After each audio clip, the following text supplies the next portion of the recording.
Hey guys, and welcome back to the channel. As you guys know, I recently reached 13,000 subscribers on my YouTube channel, and in response to that, I said I'll be doing a Q&A. So I think I asked for questions back in around December time, and a lot of you asked so many questions, so I split the Q&A into two parts, an academic part and a fun part.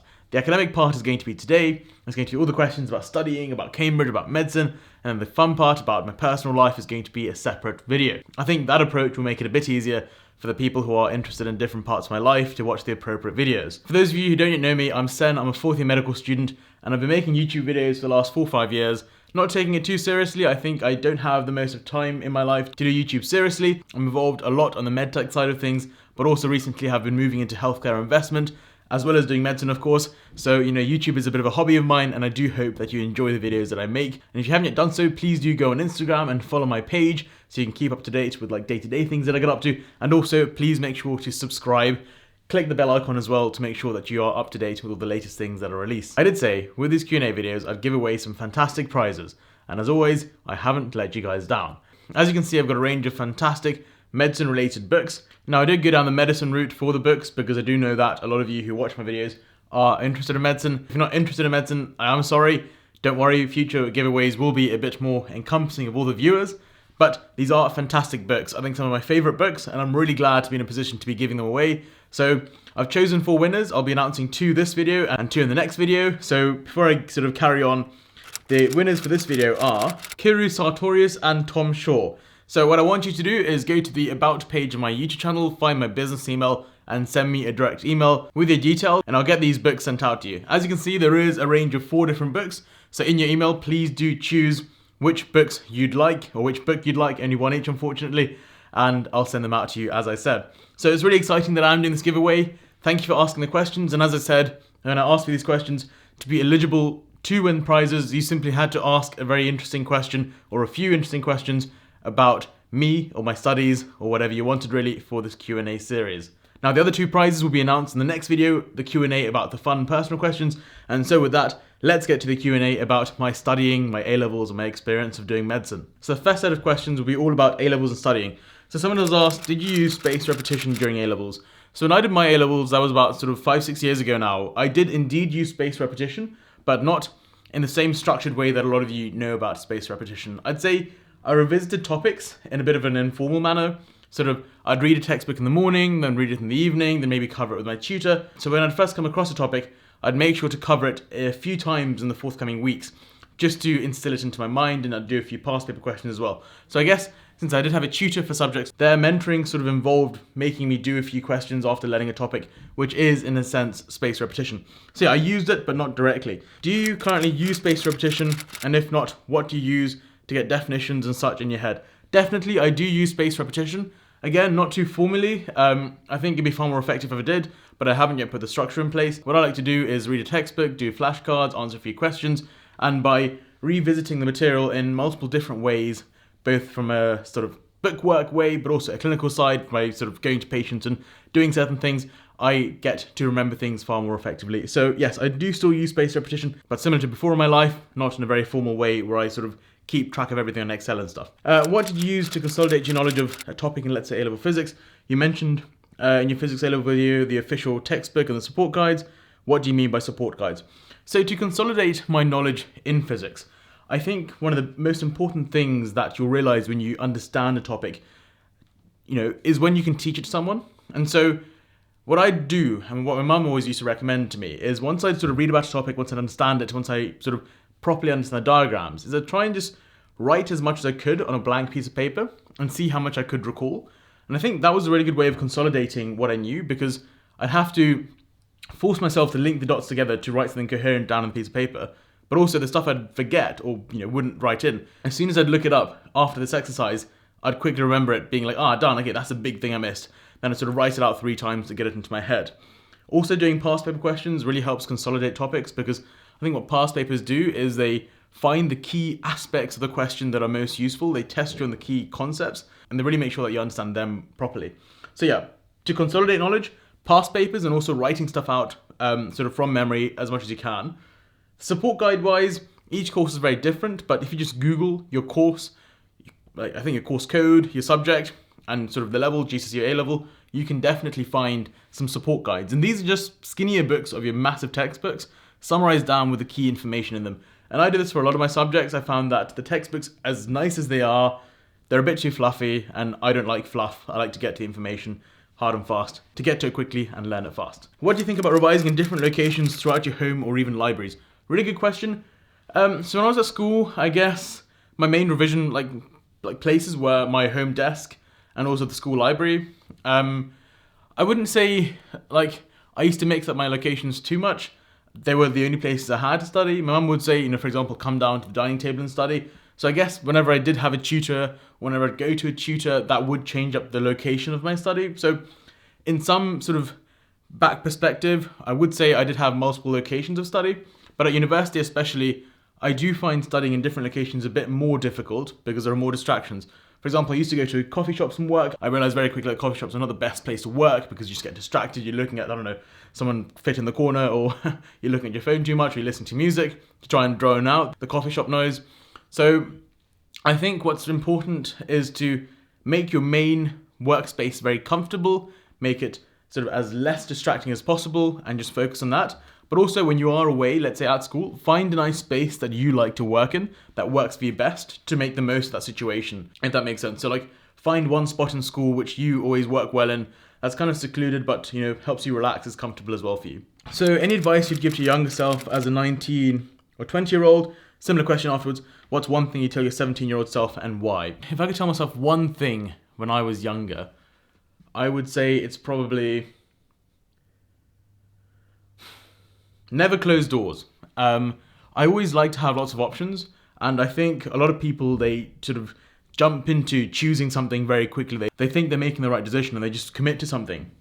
Whereas sometimes it is true, whereas my approach has always been to keep doors open, sort of to do things in a way where I can always have a choice. For example, my A-levels allowed me to do engineering at university whilst doing medicine, as an intercalation in between my medicine years.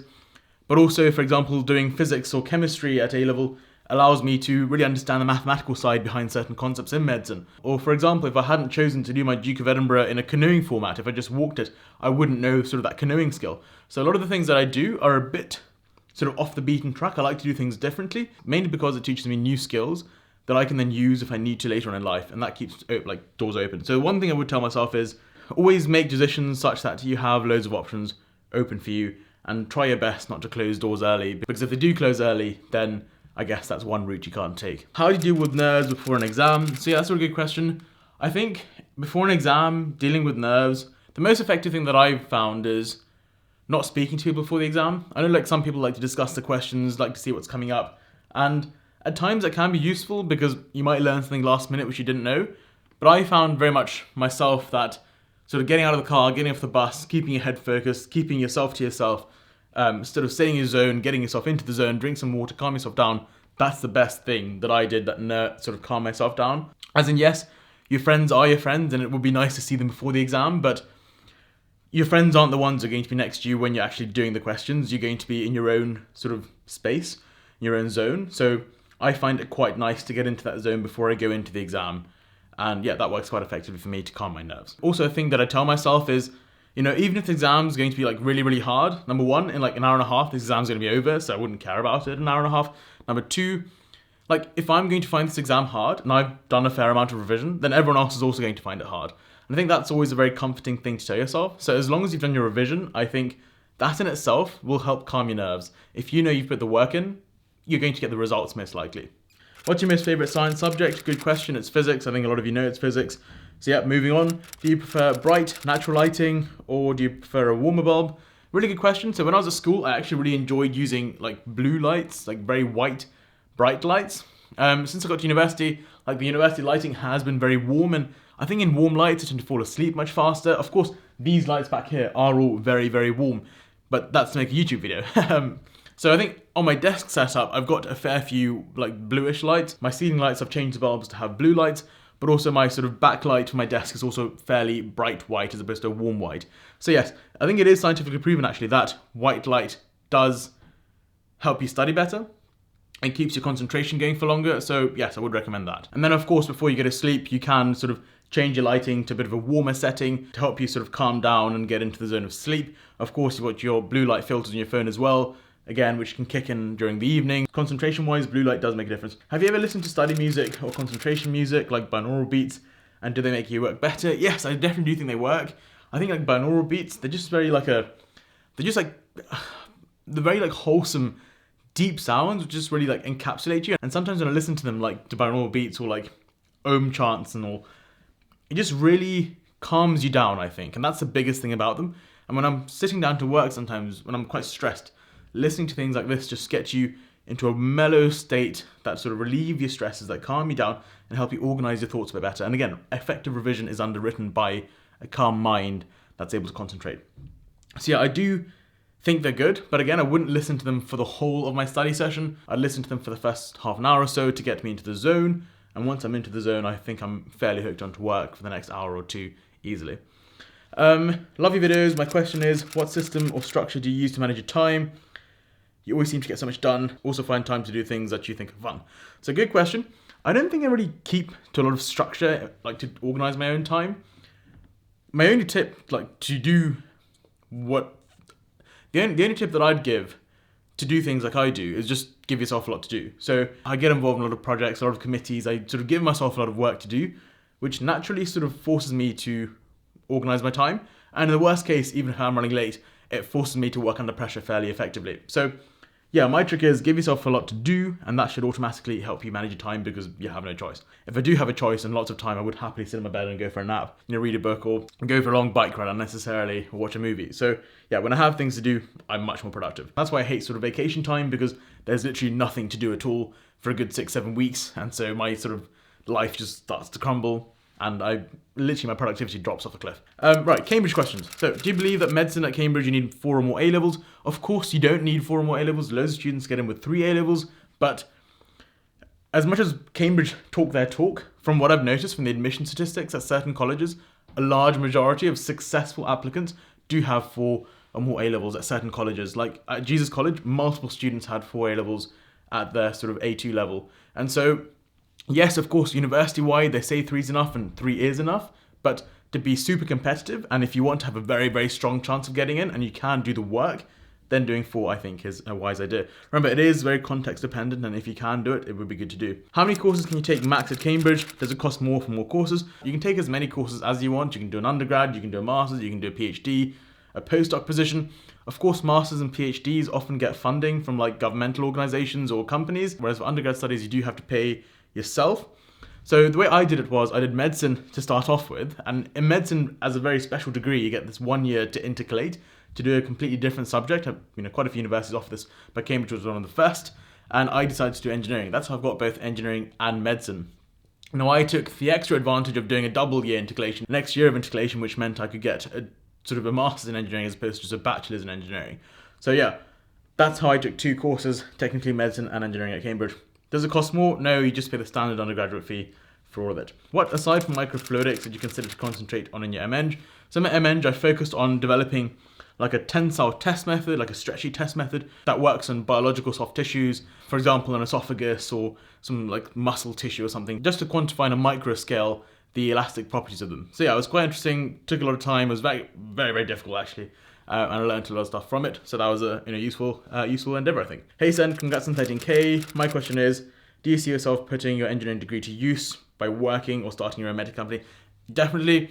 I've already done 1 startup that I've now left, but it's continuing successfully. I've worked on 3-4 medtech projects already. I'm now part of a venture capital firm for 6 months as a fellow, learning better sort of healthcare investment strategies. I'm also working on a sort of neurotechnology consulting project where I'm the project leader. So, because of engineering, I've been involved in a lot of medtech based stuff, and it's been fantastic. Cool, medicine questions quickly. Any advice for someone with a master's degree looking to go back and study medicine? Yes, you can do graduate entry medicine. Look into it, there's loads of stuff on YouTube. Oxford offer graduate entry medicine, Cambridge offer graduate entry medicine, I think King's College London do, loads of places do it. It's really worthwhile, and most people who do take that jump love it. What would you be most likely doing if you didn't do med? Possibly physics or engineering or economics. How have you been rising for your medicine exams? I don't have exams coming up soon, but I usually use flashcards, read the lecture notes, read some textbooks, write my own notes. And yeah, just go through it again and again and do some past paper questions, or loads of past paper questions actually. Yes, that's my approach. Are you going to specialize into a specific area of medicine? Are you going to specialize into a specific area of medicine? Yes, at the moment the goal is trauma and orthopedics, a fantastic specialty, very hands-on, which suits my personality, but also has lots of scope for both public and private work. Recommended reading for prospective medical students. Well, the books I'm giving away are fantastic recommended reading, so read those four, then I'll give you some more books to read. What is something you learned in med school that you weren't expecting to? Really good. I think probably it's like how patient-centered medicine actually is. Like, I didn't realize a patient was so core of the actual medicine, like, treatment pathway. I thought sort of doctors were more in charge and patients were like working in synergy with the doctors, whereas at med school I've really learned how, you know, the patient is the absolute center of medical care and everything revolves around the patient and their wishes and their desires and their sort of condition. So yeah, that's something I really learned that I didn't really appreciate as much before I got into med school. Why do you want to do medicine? Really good question. So medicine is a combination of, as I said, like science and sort of people skills, and I'm a very sort of social person, but also I love the sciences. It's also, you know, a career with loads of opportunity, like you can specialize into whatever you want, and as I've done, you know, I've got an interest in surgery, but at the same time I'm working on medtech and healthcare investment, which is pretty crazy just having done medicine. And the last key thing is, I think medicine is a very much sort of on your feet job. I would not like the prospect of being in an office chair for like 12 hours a day, slaving away. Even now, I'm not the keenest doing that sort of stuff. So, you know, medicine, you're always on your toes, running around from ward to ward, seeing patients, taking bloods, you know, writing on the computer like a history or a patient entry. And so this on-the-go aspect of medicine is something I really love. So yeah, that's it. So thank you so much for watching this video. That's the end of the Q&A, the first Q&A, the study Q&A. The next Q&A is going to be much more personal. As I said, well done to Kiru, Sartorius and Tom Shaw for winning the giveaway prizes, well, 2 of them anyway, and please email me so that I can send these out to you. As always, thank you so much for watching. If you enjoyed it, please give it a massive thumbs up, subscribe to, and I'll catch you guys soon in the next video. Cheerio.